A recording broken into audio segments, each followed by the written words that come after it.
Zámerom tohto projektu je vytvoriť platformu pre tvorivých ľudí zo Slovenska, ktorí sa venujú tvorbe pre deti.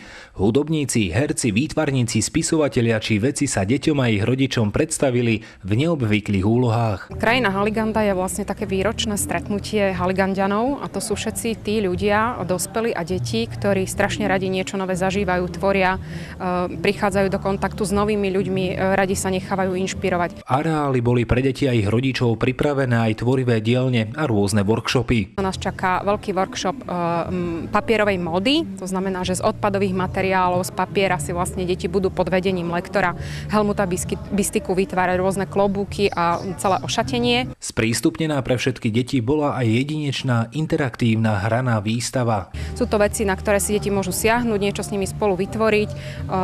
A toto si vlastne tie deti najviac oceňujú, pretože tie galérie, kde sa neslobodno exponátov dotýkať, to možno nie je celkom pre deti. Jeden z mnohých umelcov, ktorý navštívil krajinu Haliganda, bol aj známy jazzový spevák Peter Lipa. Chcel by som trošku komunikovať s deťmi aj na takej báze výchovného koncertu. Ja toto využívam väčšinou na to, aby som ich oboznámil napríklad s nástrojmi, ktoré majú moji kolegovia. Oni tie deti vlastne nevedia, aký to je saxofón alebo aký to je bubon, len tam vidia bubeníka.